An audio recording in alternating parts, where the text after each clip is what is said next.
The first idea is the essential preconditions of life are sufficiently tragic to render the normative state of humanity pathological. And health and health and wholeness is something very difficult to aspire to or accomplish, and that the road to that health is the reduction of deceit. And so that's a thing that's also very interesting about the existentialists, because they make a very straightforward moral claim, which is that lies make people sick. And I'll tell you, in my experience as a psychotherapist, I mean, you know, I can tell you some of the things that make people sick. A lot of them have nothing to do with the psyche. The things that make people sick are, well, they get unemployed.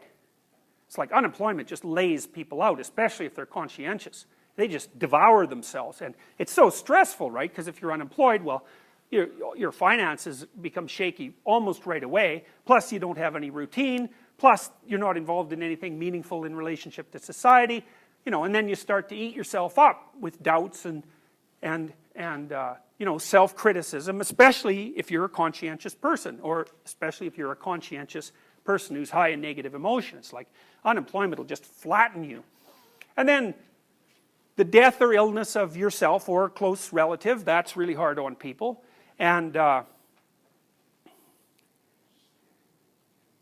are situations at work that are difficult. So people are bullied. Maybe they have a terrible supervisor, or they're in a pathological social structure, so that, you know, they're basically being bullied and oppressed with every step they take, or they're in a very horrendous relationship. But then things start to turn a bit. So, okay, so you can lose your job, and you can be ill or dying, and so can people around you, and that'll lay you low a lot of the time. And no wonder, right? It's logical. And when people come to me with those sorts of problems, the first thing I often note is they're not psychological. I tell the people that. That's not a psychological problem. You're unemployed. That's an actual problem. And it's really useful to distinguish those, right? So for example, and this is something that psychiatric diagnosis does very, very badly. If someone comes to me and they're depressed, so they're not sleeping properly, they feel terrible in the morning, you know, they don't have a lot of energy, they're having a hard time experiencing any positive emotion, it's difficult for them to move, and they have a lot of negative thoughts about the past and the present and the future. I do an analysis of their life first to say, well, you know, do you have a job that's, you know, all right, that you know, that at least isn't horrifying? You know, is it okay for you to go to work in the morning? Do you have an intimate relationship that's basically functional? Do you have some friends? You know, are your relationships with your family members okay? Are you reasonably healthy apart from the depression? And do you have useful and interesting things to do that aren't related to your career?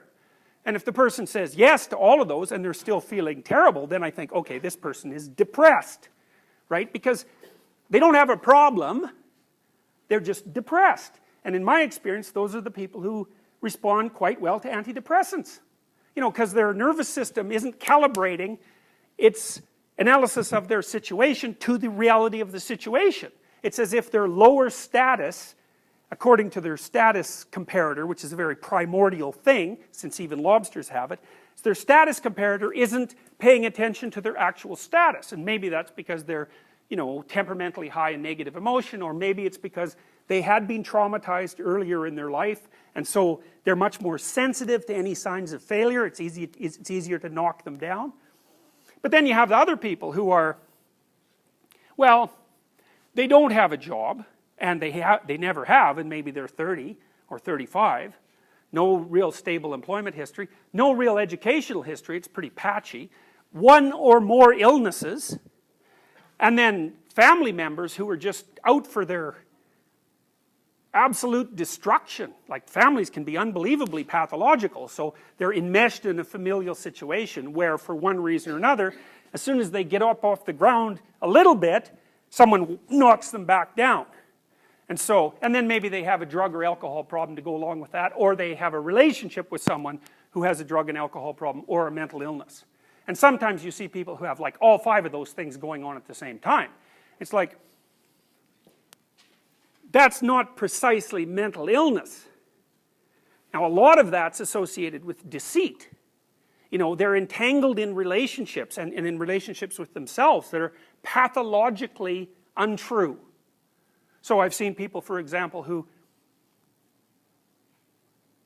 are in families where probably nothing they were ever told was true. Like it was never just true. It was always twisted and bent in some way by whoever was talking to them for the purposes of that person. Power or domination or positive illusion or delusion or something. Like all the communication within the family was motivated. And so it's so awful to grow up in an environment like that because you can't get a grip on what's real. And then, it can get worse than that in that the person will tell you that they love you and they'll act all sweet, but every time you do anything that's even vaguely productive and useful, they'll just criticize you to death. And all the while telling you that they love you. It's really horrible. And that's all tangled up with deception and lies. And it's a weird thing because if you look at the Freudian hypotheses, you'll notice that Freud attributed an awful lot of psychopathology to repression, right? But I think the distinction between repression and self-deception or deceit is very permeable. It's like, what's the difference between repressing something and lying to yourself about it? Well, Freud would say often that repression occurs unconsciously, but I really wonder about that. I think that what happens is that something happened or you did something that you don't like and it's bothering you and you could think it through, but you just decide not to. You just don't think it through, so it's left vague and uncertain and it's fairly emotionally salient, but you just refuse to think it through and you practice doing that until you've built up a habit of not thinking that through, and then you forget that you've built up the habit, and then it's like it's being repressed unconsciously. But I think that or at least you knew when you first did it. And so, when you meet people who are acting in a twisted and peculiar way, and you ask yourself, they're very manipulative, say, you ask yourself, well, do they know what they're doing? The answer to that could be, well, no. But another answer could be, yeah, but they knew once. They knew when they made the decision to start acting like that, but after they did it 100 times or so and made it into an automatic routine, well then they forgot its origin and now it runs autonomously. And so now they don't know, but they did know. And so, this is the sort of point, and this is the real point of the existentialists, where clinical psychology and the claims of morality start to become very tightly aligned. And it's something that the psychiatric and psychological industries, so to speak, don't really tackle head on.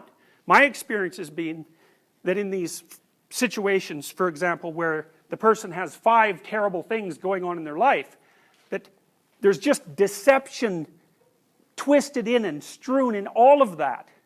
People are betraying each other, there's no fidelity in the relationships, there's no clear and genuine communication, everything's manipulation, no one admits to what they're really up to. There's a lot of false and saccharine love, which has absolutely nothing to do with love. It's all for appearance, and you cannot be healthy in a situation like that. I don't think, in my experience, apart from terrible luck, because, you can get cancer, diabetes, or any number of awful things. In my experience, apart from the tragedies of life, there is nothing that hurts people more than deception.